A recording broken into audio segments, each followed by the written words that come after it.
Hello class, in last lecture we have taken the effective rate of interest and examples of the effective rate of interest. There are some other examples of the some of here effective rate of interest के और कुछ examples दिए गए हैं. देखो effective rate of interest, in last lecture I was also told that effective interest, what is the difference in between when I here compounded it annually, then what happen, I have to pay here 69 lakh 60,000. If I compounded it half yearly, then I have to pay, देखो here 69 60, here I have to pay 69 lakhs 9800 98,400.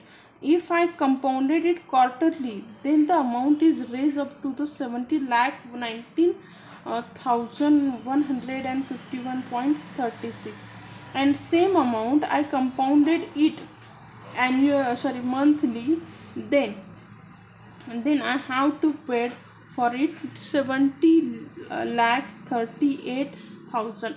So this is the main difference when I compounded it annually, when I compounded it nominal rate में कहीं पे भी changes नहीं हो जाते, but when I compounded here I am taking the value effective rate of interest, then what is the change? If I compounded it annually, then the value is so small. See, here is 69 lakh, and when I compounded it here monthly, then the value raised up to the 70,038 lakh. So here difference in between this is so huge. Okay, formula actually I was already given to you, and in last lecture we were discuss this point. Same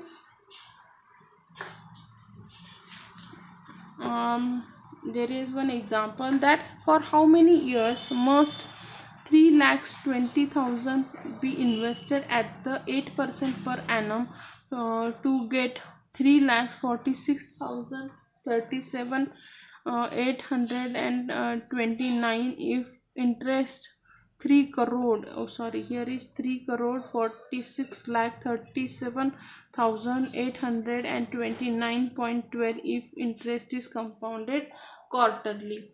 Put this value here first for how many here invest की है, so obviously this is the value of P, this is the value of A, and the rate of interest is 8%.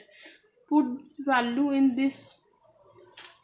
If you have big calci, then calculate this value on big calci, otherwise calculate the value on this. अभी आपको जो last का point है वो खाली समझने के लिए मैं ये देती हूँ कि यहाँ पे देखो हमने क्या किया, p सब्स्टिट्यूट किया, तो divide this value of p here, and यहाँ पे क्या आ जाएगा 1 + 0.8 डिवाइडेड बाय 4 करेंगे, आपको 0.2 मिल गया. तो मैं यहाँ पे अभी मुझे क्या करना है, इसको n ईयर करना है, तो मैं यहाँ पे कैसे कैलकुलेट करूँगी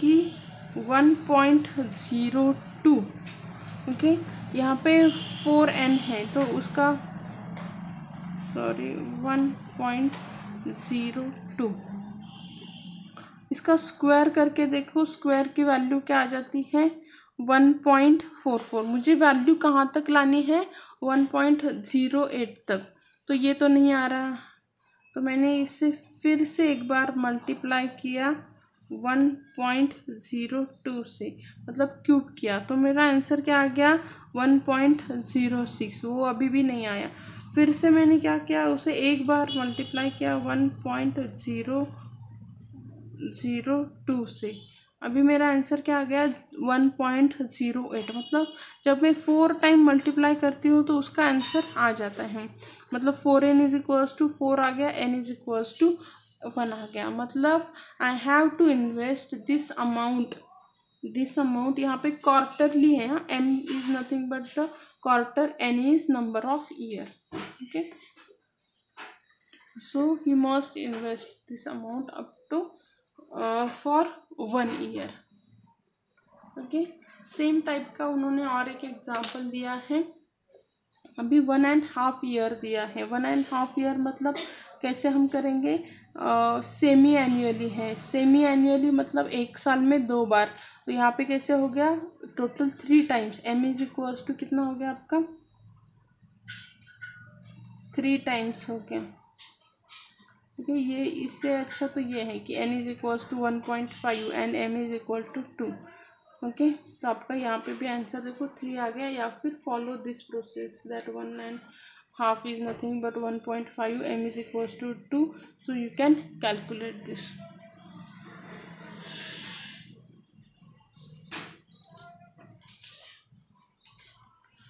Okay, now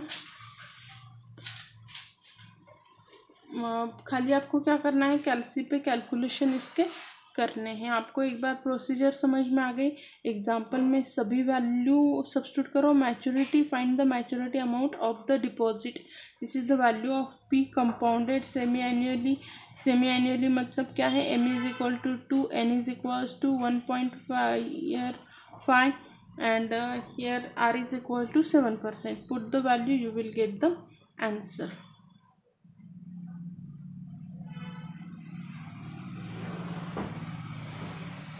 फिर से एट व्हाट रेट पर percent per annum compound interest will be ₹4,000 amount to ₹6,000 in 2 year if the interest is compounded half yearly. फिर से m is equals to 1.5 मतलब 2, m is equal to 2, आपका 2 years, n is equal to 2, जो amount है कितनी है आपकी, amount is 6,000, p is equal to 4,000. Put all the value and what I want to find out, I want to find out rate of interest. आपने यहाँ पे substitute करो, आपको क्या मिल जाएगा, रेट ऑफ इंटरेस्ट मिल जाएगा. अभी यहाँ पे देखो आपको क्या करना है, 4th रूट लेना है. We have to take 4th root. Normally अगर आपके कैल्सी में स्क्वायर रूट लेने का फंक्शन है, पर इस कैल्सी में देखो आप डायरेक्टली कैलकुलेट कर सकते हो कि 4th root of. Okay, normally अगर हम इसे ये करेंगे, यहाँ पे कितना रूट लेना है, 4th लेना है. और यहाँ पे कौन सी वैल्यू का 4th रूट लेना है कि 1.10668 का. तो यहाँ पे तो आप इजीली कैलकुलेट कर लेते हो आंसर.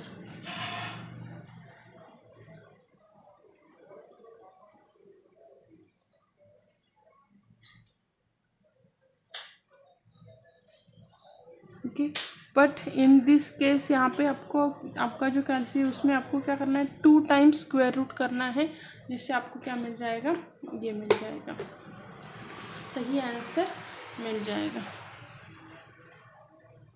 ओके, यहाँ पे देखो दोनों साइड से उन्होंने 1 को माइनस किया, तो आपको आंसर मिल जाएगा.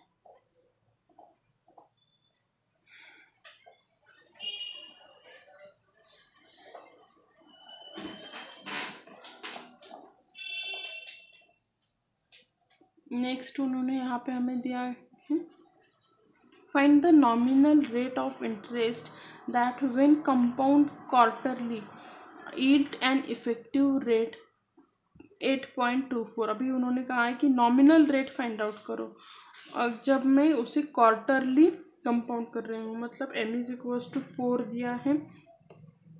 i मुझे फाइंड आउट करना है. i के लिए फॉर्मूला है 1 + i/m⁻m - 1. ओके,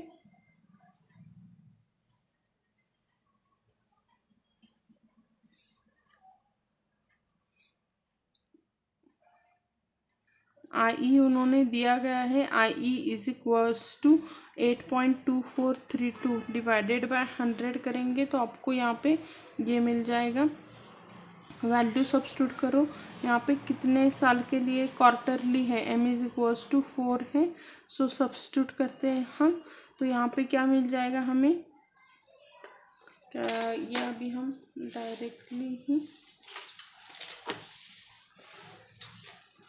सॉल्व करते हैं कि i हमें पता चल गया कि IE is equals to 8.243216 divided by 100 दिया हुआ है। तो अगर हम कैलकुलेट करेंगे तो 0.824216 मिलता है। m इज इक्वल्स टू 4 है। हमें इफ़ेक्टिव रेट का फॉर्मूला पता है कि 1+i/m⁻1। IE कितना है 0.08243216 इज इक्वल टू 1 + i हमें निकालना है जो नॉमिनल रेट है। m इज इक्वल टू 4 दिया है -1, तो ये -1 यहाँ पे प्लस हो जाएगा, तो क्या हो जाएगा 0.084216 + 1 इज इक्वल टू 1 + i/4 तो ये हो गया 1.08243216 इज इक्वल टू 1 + i/4 हो गया, राइट। तो अगर हम इसे कैलकुलेट करते हैं, अभी मुझे क्या करना है, इसका रूट लेना है। 4th रूट ले लूँगी मैं। 4th रूट लेने के लिए अभी आपके पास वो दूसरा कैलसी है, इस पे हम डायरेक्टली कैलकुलेट कर सकते हैं।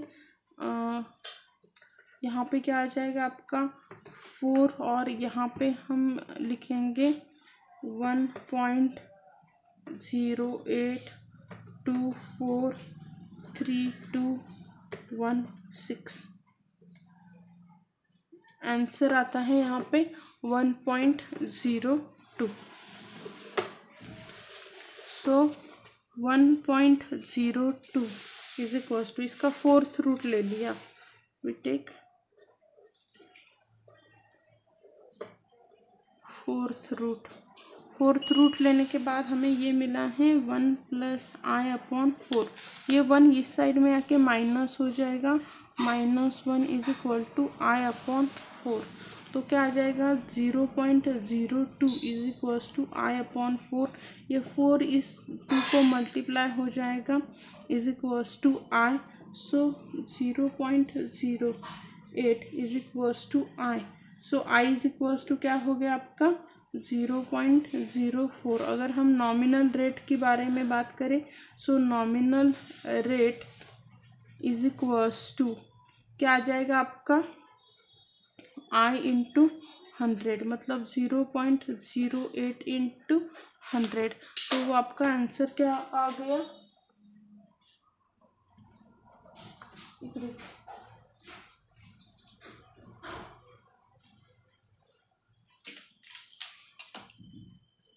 8%।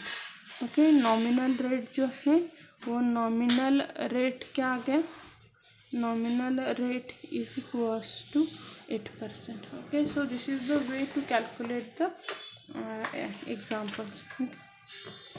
i is equals to 8%।